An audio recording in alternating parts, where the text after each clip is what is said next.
Horário de Brasília, 8h29 da noite de domingo, o domingo em que o Brasil foi às urnas e a gente está acompanhando a marcha da apuração para presidente da República, Renata Lopretti. Vamos lá. Vamos ver o quanto avançou, porque está avançando muito rápido. Olha só, 92,51% das urnas apuradas para presidente da República. Jair Bolsonaro segue à frente com 47,01% dos votos válidos e Fernando Haddad em segundo com 27,97% dos votos apurados. Uma coisa que eu queria que a gente fizesse aqui, Bonner, é mostrar onde cada um dos dois está sendo mais votado. Quando a gente observa... Do Estado da Federação, não é isso? Dos estados da Federação. Okay. É um recurso que a nossa arte permite aqui de mostrar em quais estados o Bolsonaro está tendo a sua maior votação. E eles são Santa Catarina, 65, quase 66% dos votos válidos. Roraima, quase 63%. Rondônia, 62%, Mato Grosso, pouco mais de 60%, Rio de Janeiro, você já tinha chamado a atenção para isso, pouco mais, numa das nossas entradas anteriores, quase 60% dos votos válidos no Rio de Janeiro. São os estados em que Bolsonaro vai melhor. Daí a gente volta e vamos fazer o mesmo exercício com Fernando Haddad. Piauí, ele obteve mais de 62%, está obtendo mais de 62% dos votos válidos. Na Bahia, nós comentávamos mais cedo sobre a Bahia também, 59,59%. No Maranhão, no momento, ele está com 58,44% dos votos válidos. Em Sergipe, quase 50%. Em Pernambuco, mais de 47%. A gente pode ver também por região o desempenho dos dois candidatos. Pode. Esses são os estados em que esses candidatos obtiveram ou estão obtendo as votações mais expressivas, mas a gente pode dar uma olhada geral. No caso do Fernando Haddad, tem uma coisa muito fácil, porque é o seguinte, todos esses estados estão no Nordeste. Todo mundo. No caso do Bolsonaro, como a gente estava vendo hoje, Santa Catarina e Rio muito forte. Exato. É um fenômeno mais espalhado, até porque quando você pega por região, tirando o Nordeste, ele está vencendo em todas as regiões. Exatamente o que você está dizendo, Renata. É o único estado dos 5, a única região do Brasil em que não há um estado em que ele esteja prevalecendo fortemente. Mas ele tem ali Santa Catarina no sul, Roraima e Rondônia na região norte, Mato Grosso no centro-oeste e no sudeste Rio de Janeiro. Quer dizer... Lembra quando eu te falei mais cedo, não tinha ainda dado de Roraima, mas eu apostava que ele estaria à frente porque ele estava muito bem nas pesquisas lá.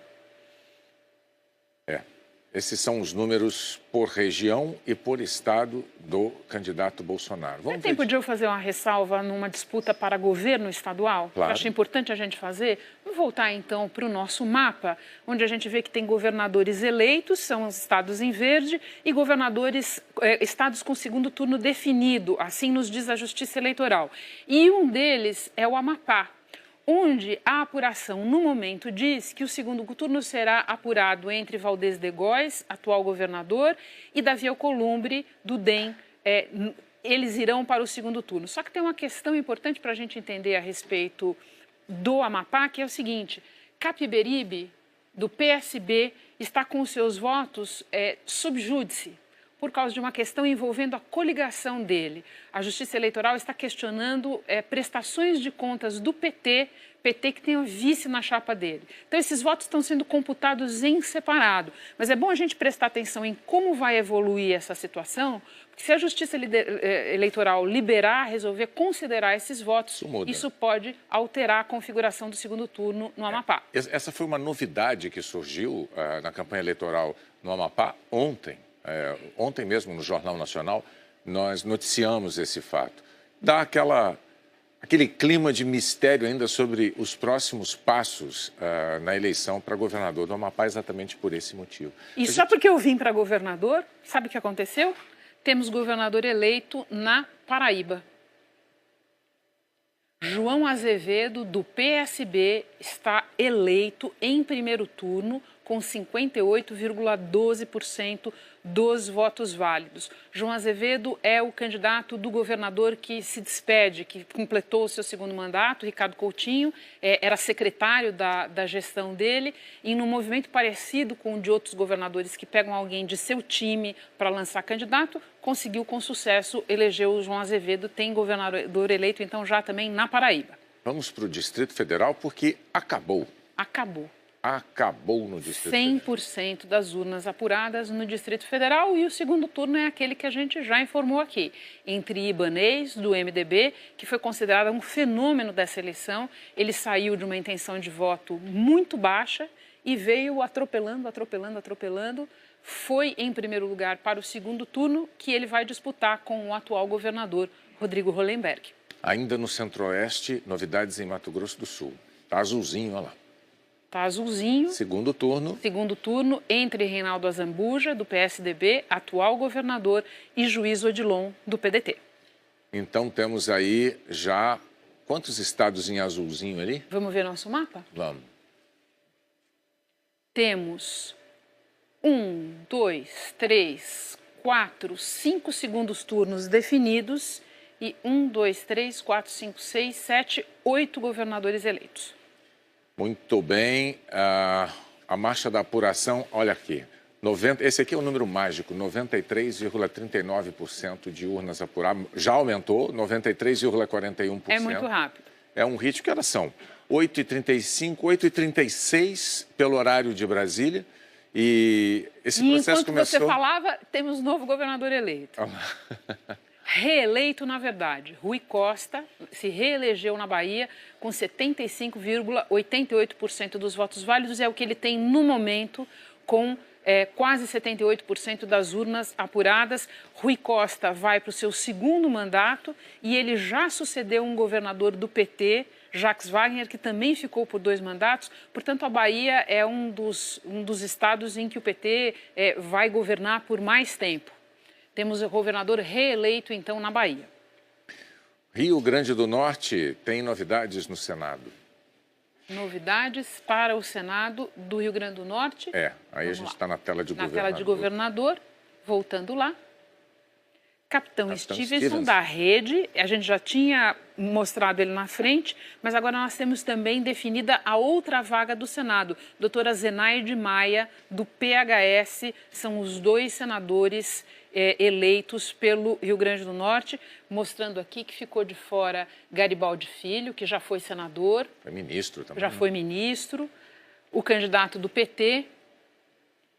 Rio Grande do Norte é um estado em que a eleição está sendo disputada em condições muito especiais. Os clãs tradicionais da política do Rio Grande do Norte, vários envolvidos em acusações, com problemas, e também um estado com uma crise muito grave no setor da segurança e no setor fiscal. A gente vai ver isso mais adiante quando a gente falar da disputa para governador do Rio Grande do Norte. Bom, vamos então para o Rio Grande do Sul. Também temos novidade lá. Governo do Estado? Vamos para governador? Vamos lá. Está em azul, é isso. Isso. É o segundo turno definido entre Eduardo Leite e José Ivo Sartori. A diferença da última vez que nós observamos o mapa é que praticamente a apuração está muito perto de ser concluída no Rio Grande do Sul. Eduardo Leite era prefeito, foi prefeito de Pelotas, é um nome novo na política nacionalmente falando e que teve um crescimento expressivo no Rio Grande do Sul nos últimos anos. A gente vai falar mais dele, mas eu só queria voltar para... Tinha uma história para te contar sobre ele, mas eu queria mostrar, presidente, porque está avançando também. Muito rapidamente, 93,79% das urnas apuradas, e neste momento o percentual de votos válidos do Jair Bolsonaro é um pouquinho abaixo do que estava com a apuração mais atrasada. 46,93% dos votos válidos, Fernando Haddad aparece com 28,08%. Essa é a situação. Minas Gerais, novidade em Minas Gerais. Para governo? Governador. Vamos lá. O pessoal faz suspense, né? Definido. O pessoal avisa pelo ponto eletrônico. Tem novidade em Minas Gerais. Aí você fica... Eu também não sei o que é, mas vamos lá. Tem novidade, a gente vai. É isso, fica bom assim. Nós já tínhamos mostrado que era essa a situação que estava se desenhando, só que agora ela está definida, com a apuração quase concluída em Minas Gerais. Nós já sabemos que vai haver um segundo turno entre Romeu Zema, do Partido Novo, 43,05% dos votos válidos, e Antônio Anastasia, do PSDB, 29,04% dos votos válidos. Vamos fazer um balanço geral, então, dos estados nesse momento, naquele mapa. Vamos voltar no nosso mapa? Que ilustra muito bem a situação de agora, né? E dá para a gente ver que, de fato, avançou muito. Vamos lá, traduzindo as cores de novo, Renato. Verde significa que são estados com governador eleito ou reeleito, disputas encerradas neste domingo. E azul são os estados que já têm segundo turno definido. O mapa está já bem colorido a essa altura. Colorido a gente tem na região norte definidos já Amapá, com aquela ressalva que eu te fiz sobre Amapá, Amazonas e Tocantins. O centro-oeste já inteiro definido. Nós temos segundo turno definido no Distrito Federal e no Mato Grosso do Sul e governadores eleitos em Mato Grosso e Goiás. Quando a gente vai para a região Nordeste, a gente já não tem nenhum segundo turno definido no Nordeste. O que a gente tem são governadores, três governadores reeleitos no Ceará, na Bahia, em Alagoas, e um governador eleito na Paraíba. A gente volta para o Sudeste, temos governador eleito no Espírito Santo e um segundo turno já definido em Minas Gerais.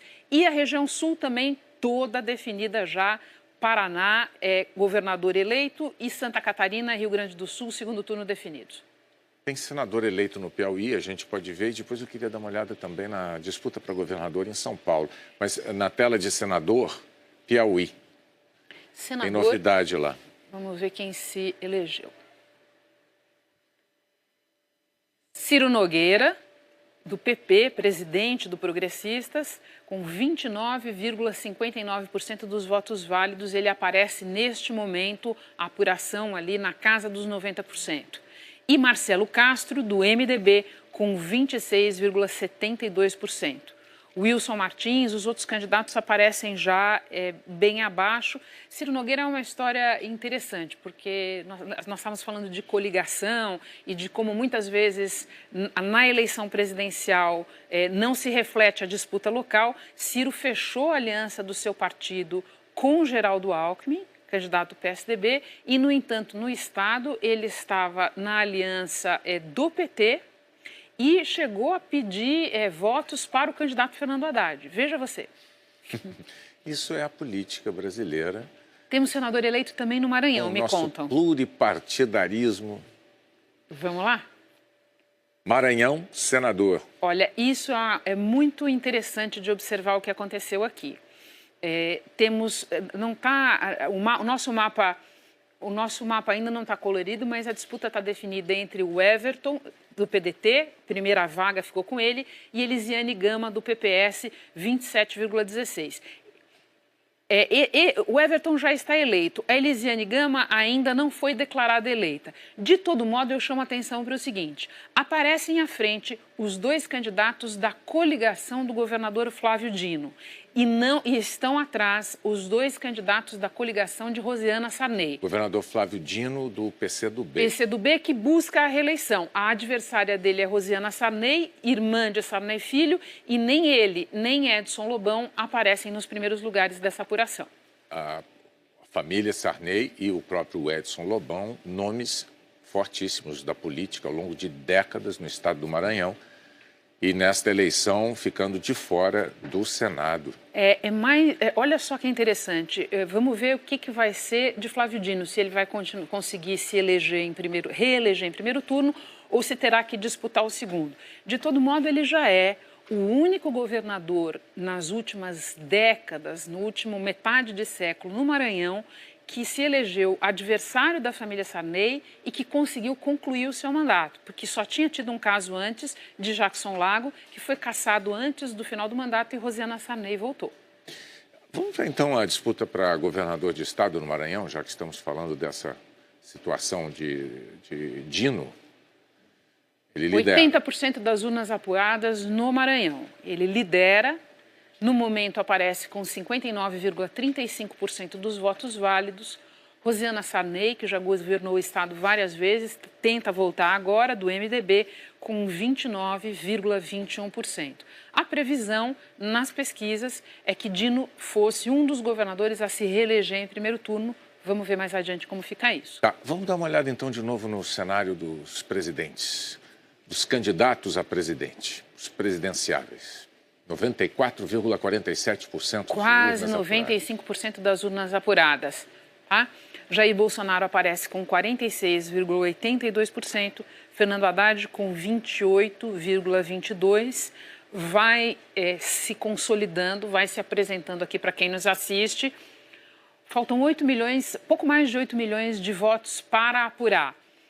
E seria interessante a gente observar, enquanto os votos continuam a ser contabilizados, como é que está a votação de cada um deles por região. Né? Vamos dar uma olhada no mapa? Porque a gente vai enxergar de onde virão os votos que faltam agora. Então, olha lá, e a gente pode até ver o quão adiantado está, o quão adiantada está a apuração. É bem do Nordeste de onde faltam mais votos, porque a apuração, as urnas apuradas no Nordeste estão em 87%, quase 88%. Agora, só porque eu falei, 88%. Exato. E Nordeste, que é, digamos, o esteio da votação de Fernando Haddad. Exatamente. A única região, todo mundo pode ver aí, em que ele aparece liderando. O Fernando Haddad, neste momento da apuração, tem 49% dos votos no Nordeste.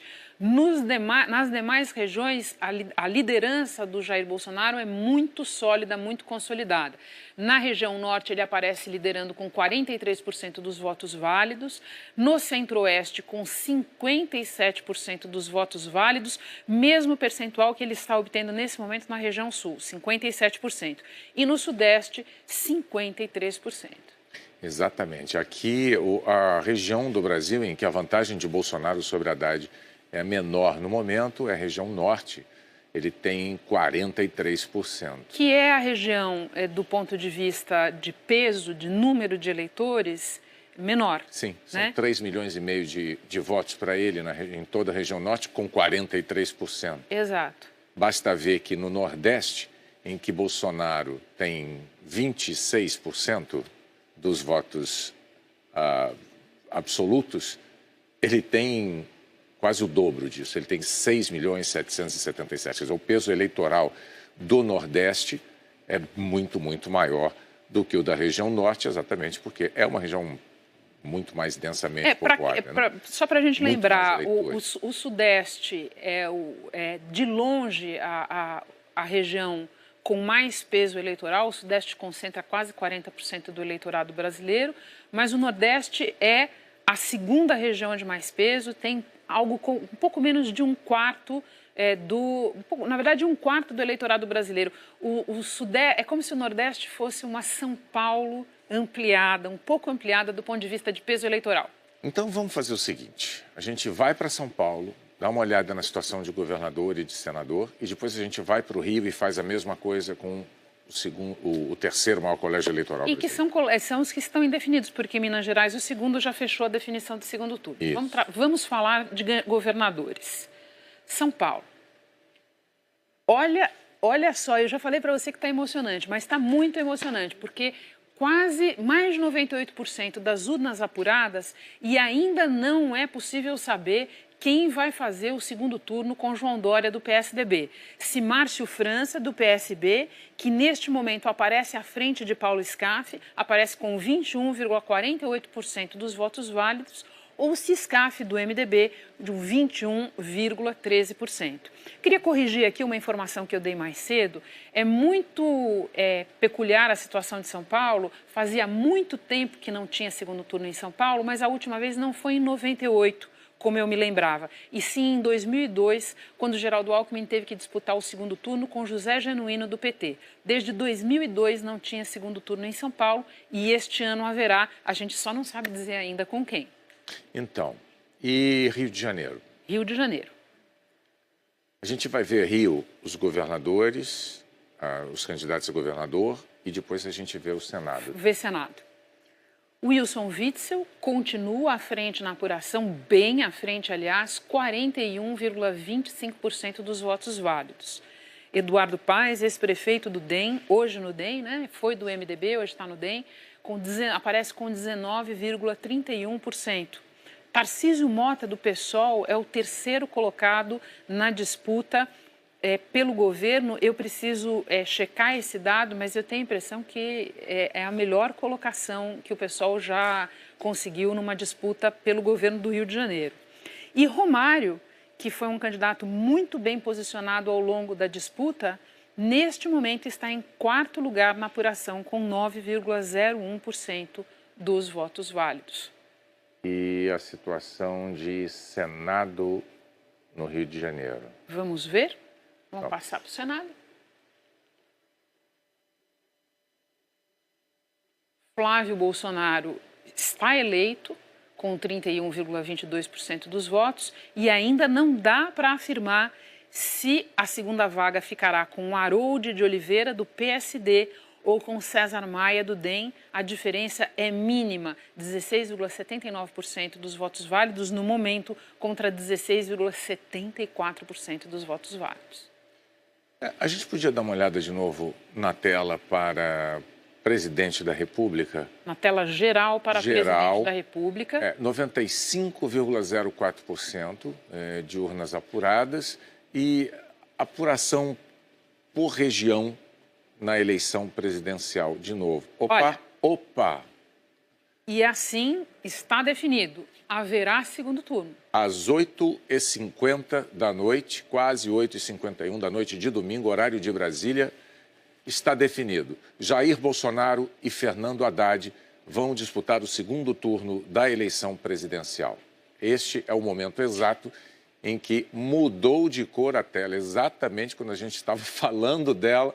Apareceu. Está definida a situação com 95,57% de urnas apuradas, definido que o candidato do PSL, Jair Bolsonaro, vai para o segundo turno com o candidato do PT, Fernando Haddad. Esta é a situação que estavam todos os eleitores brasileiros esperando que se definisse. E é uma situação que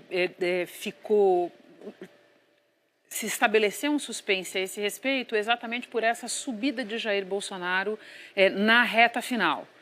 Ele chegou um momento das pesquisas em que ele ainda estava crescendo e Fernando Haddad, que logo depois de ser lançado candidato, cresceu muito. Houve ali algo como uma estacionada do Fernando Haddad e esse movimento dos últimos dias fez com que Jair Bolsonaro construísse a expectativa de fechar no primeiro turno, seus aliados construíssem essa expectativa, mas que acabou não se confirmando. Ele vai disputar o segundo turno com o Fernando Haddad, que foi em tudo uma candidatura atípica, porque foi uma candidatura lançada praticamente na abertura da campanha de televisão, da época de propaganda de horário eleitoral gratuito, porque teve toda a circunstância de ele finalmente ser escolhido para substituir o ex-presidente Lula no momento em que a Justiça Eleitoral declarou que o ex-presidente Lula não poderia mesmo concorrer porque enquadrado na lei da ficha limpa. E olha que o boca de urna do Ibope ficou bem dentro desse número que acabou sendo apurado oficialmente pelo TSE, né? Vamos pegar os números aqui que a gente viu ainda na abertura. 45 pontos. Né? 28 para Fernando Haddad. Né? Exato. 14 para Ciro Gomes e 4 para Geraldo Alckmin. Vamos conferir aqui como é que está. Bem próximo, dentro da margem de erro. O boca de urna realmente foi bem preciso nesse resultado que se obteve agora. Vou aproveitar para confirmar do segundo turno entre Bolsonaro e Haddad. Vou aproveitar para mostrar um pouco a votação dos outros candidatos. Como é que está Geraldo Alckmin? Ciro, no boca de urna, aparecia com 14. E aqui está, no momento, 12,5. Lembrando que a gente pode ainda ter uma pequena alteração nesses percentuais aqui, de cá para a vírgula, porque ainda tem um pouquinho de urna para ser contabilizado. 6.600.000 votos ainda para serem apurados. Alckmin apareceu no boca de urna com 4.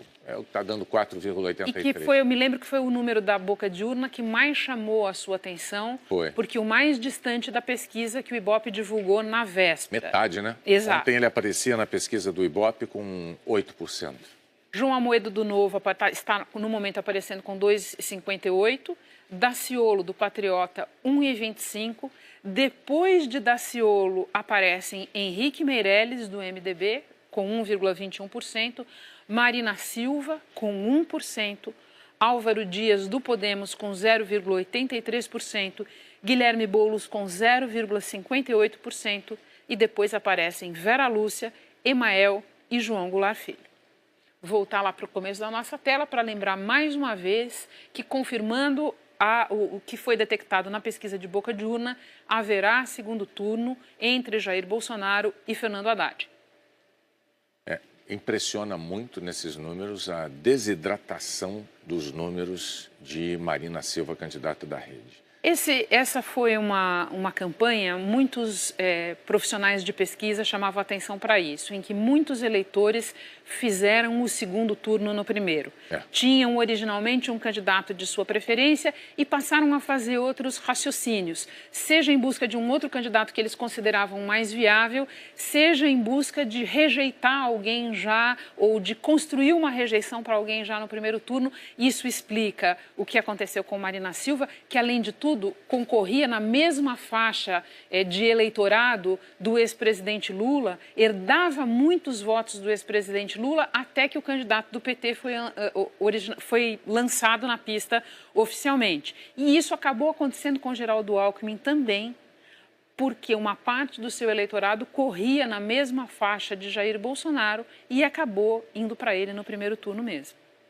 O chamado voto útil, de que tanto se falou ao longo de todo o primeiro turno e que muita gente tentou combater também, né? Algumas pessoas achavam que seria absurdo antecipar um voto, não no candidato ou na candidata favorito, em nome de evitar um segundo turno com dois candidatos que não eram queridos por esse eleitor.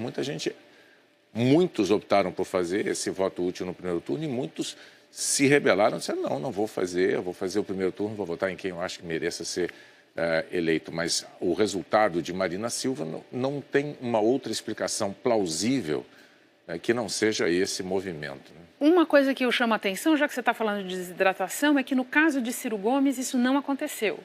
A candidatura do PT, de alguma maneira, barrou o crescimento dele, mas ele segurou a votação final. Poliana Abrita.